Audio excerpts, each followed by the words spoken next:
छोटे से ब्रेक के बाद एक बार फिर आपका स्वागत है न्यूज 24/7 तक। मैं हूं आपके साथ निशा नांदू। आइए रुक करते इस वक्त की बड़ी खबर की ओर। चंद्रपुर शहर के तुकुम परिसर स्थित सुमित्रा नगर में आज दिनांक 15 मई 2024 को सुबह 12 बजे के दौरान ताडोबा रोड को रोककर आंदोलन किया गया, जिसमें बड़ी संख्या में सुमित्रा नगर वासी उपस्थित रहे। बता दें कि चंद्रपुर शहर के सुमित्रा नगर में पिछले कई वर्षों से स्थानीय नागरिकों को पानी की समस्या का सामना करना पड़ रहा है, जिससे स्थानीय नागरिक आक्रोश में है। वह सुकून के पूर्व नगर सेवक सुभाष कसम गुट्टूवार से बार बार आग्रह करने के बाद भी वहां पर पानी नहीं पहुंचा, जिससे पूर्व नगर सेवक ने स्थानीय नागरिकों को लेकर रास्ता रोको आंदोलन किया।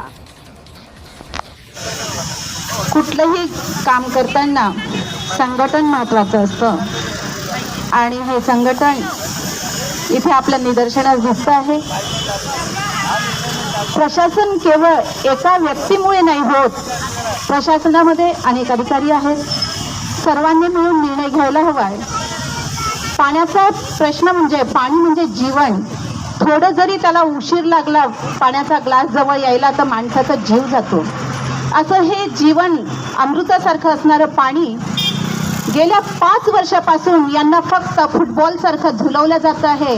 जो पेंडुलम असतं त्याप्रमाणे झुलवलं जात आहे की चार दिवसांनी द्या तुमचं काम होईल, 5 दिवसांनी काम होईल, पाईपचा ट्रक आला की तुमचं काम होईल।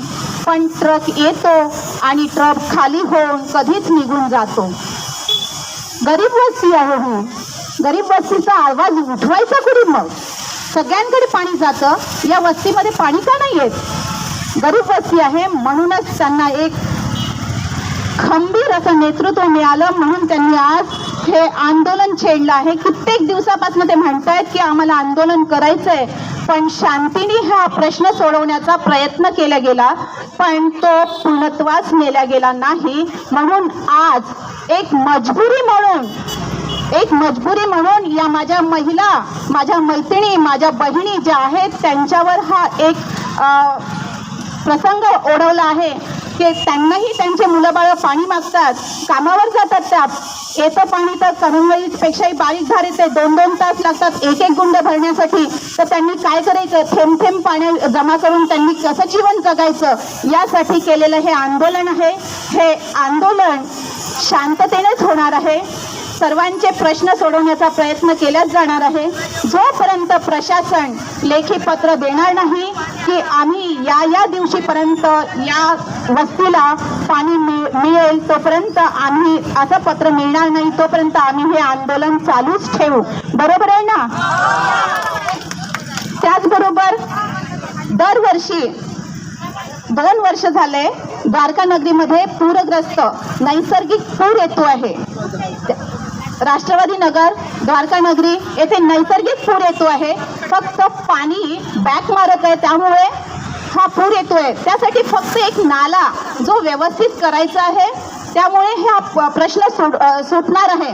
कित्येक घरांमध्ये पाणी जातं, कुणाच्या घरी बाळंतीणबाई असते, कुणाच्या घरी छोटे छोटे मुलं असतात। त्यांनी जेव्हा घरात पाणी घुसतं तेव्हा करायचं काय? घरं खाली करायचे?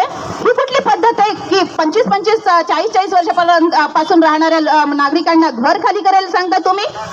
पावसाळ्यामध्ये घर खाली करणं हे चुकीचं आहे, बरोबर आहे ना? सुमित्रा नगर बस्ती ने आंदोलन किया। 5 साल पहले अमृत पाइपलाइन बिछाया है, 3 साल पहले अमृत पानी पुरवठा का उद्घाटन किए है, लेकिन हमारे नागरिक को एक बूंद पानी नहीं मिला।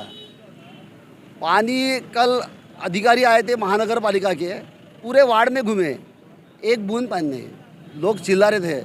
आखिरी इसी हमारे गरीब जनता ने रास्ते पे आई, और रास्ते पे गरीब जनता आई, महानगर पालिका ने आज बताया कि हम 10 दिन के अंदर पानी देंगे करके। इसी तरह राष्ट्रवादी नगर, द्वारका नगरी, वानखेड़ेवाड़ी में लोगों को नोटिस दिए कि मकान खाली करो। कैसा प्रशासन है? जो लोग 30 साल से रहते हैं उनके घर पे बरसात का पानी घुसता है, वो लोगों को आप नोटिस देंगे घर खाली करो करके? जब कल हम महानगर पालिका के आयुक्त साहब को मिले तब उन्होंने बताया कि हमारी ये गलती हो गई करके। लोग दहशत में आ गए, लेडीज़ डर रहे, रो रहे कि हमको मकान खाली करो करके नोटिस दिए। आज दोनों विषय के बारे में महानगर पालिका ने उत्तर दिया और आने वाले 10 दिन में सुमित्रा नगर बस्ती को पानी देने का निर्णय लिया।